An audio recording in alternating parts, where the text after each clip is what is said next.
Welcome back to the Sunday edition of the Around Town TV show on WBRZ Channel 2. I'm Scott Rogers. Joining me right now, very good friend to our community, to our show, and a good friend of mine, U.S. Congressman Bill Cassidy. Congressman, it's always a pleasure and an honor to have you on our show. Hey, Scott, it is great to be here. Well, how's everything going? Because you're just so busy and doing so many different things. Start off with a bit of an update of what's going on in Washington, because all I see on TV is bad stuff. Well, by the way, one of the things I like about this show is that you're so positive. And despite what is negative elsewhere, there is so much positive. This is true. And you bring attention to that. Thank you. In Washington, right now, everybody's home campaigning, if you will. The election's going to be on the 2nd of November. At that point, there'll be new direction, there'll be change. What do you think is going to happen? I know you don't have a crystal ball, but, you know, as an educated man, what do you think is going to happen? You know the best thing that's going to happen? What's the that? American people are going to speak. Yeah. Now, I can tell you that if the American people speak in a campaign, if they register their concerns, good things happen. Now, I'm a conservative, I'm a Republican, so just speaking from that perspective, it appears that Republicans will do well. But the key thing is that America does best when the people are most involved. And that's what's about to happen. And the folks are involved now, and that's just fantastic. What are your constituents, what are people telling you, some of their primary concerns, and what are some of their hopes? Everybody is concerned about the economy. They want to make sure that their jobs are secure. They want to see a better future for their children. My kids still go to school here. My wife and I, we live here. This is so much part of our community. And I actually think that Baton Rouge, the greater Baton Rouge area, has answers that will work for the rest of the nation. So if we develop our own resources, for example, let's develop our own oil and gas instead of buying it from overseas. Let's use our own workers to make that oil and gas into fuel products that we can use to fuel our economy. Those are things that we know work for here. We know they'll work elsewhere. There's answers here for the rest of the country. What are some of the toughest things about your job? If you had to say to people, you know what, Scott, this is a hard part of my job, what are some of those things? The hardest part of all is being away from my family. Oh. So I leave on Monday, and I'll come back on Thursday night or Friday. And that is the worst part. I have young children.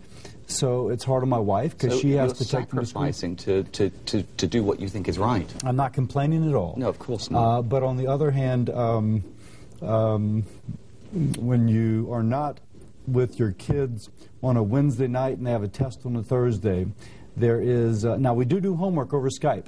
And so I'll get on the computer and I can see my daughter, for example, and she'll put up her project and we can draw it on Google Documents and we can work that way. So that's a way, but you're not home with them. Now, what about up at Washington? I mean, does everybody get on with you? Because you're such a likable chap. You know, there is a working relationship you have with people. So there are folks who are Democrats, for example, that we have breakfast and talk about health care. How can we work together knowing that we have differences? But where we have common ground, how can we work for the better of our country? And there are many people in Washington who I may not agree with on some issues, but I really much agree on other issues, and we're just committed to working together. Do you have, like, one passion, one major passion that tops all the other passions? You know, I've worked at Earl K. Long Hospital, still work at Earl K. Long Hospital for the uninsured, and so one of the reasons I ran was that it has been my passion for 20 years to see that those who have health insurance can have affordable health insurance, and those that do not are able to get. And so making sure that everybody has access to quality health care has always meant a heck of a lot to me. And so whatever I think of the bill that just passed, I don't approve of it.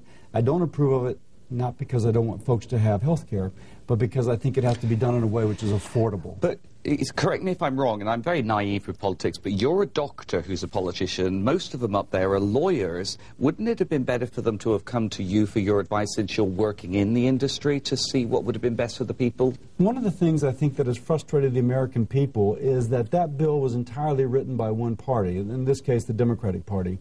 There was no effort to reach across the aisle. And they passed it, frankly, without having any input from Republicans. So next time, I think it'll be a more balanced Congress, and that if we do find solutions that replace the one we just passed but the American people don't like, it'll be more of a bipartisan effort. Well, I can only thank you for the sacrifice you make with your family. I think that's incredible. I couldn't do it because I couldn't leave my son. But you're an incredible man, and thank you for being on our show today. Hey, let me thank you all. You're entrepreneurs. The folks you interview over there are entrepreneurs. Yeah, they are. Kelly, starting her store as an entrepreneur.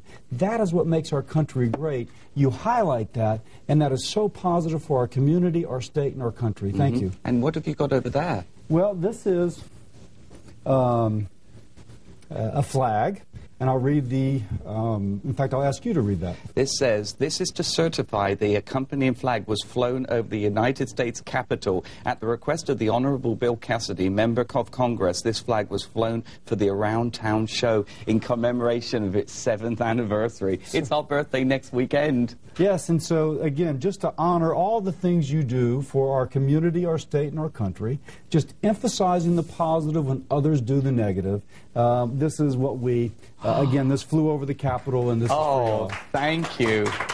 Wow. Thank you so much, and God bless you. See you again soon. Thank you so much. Kimmy?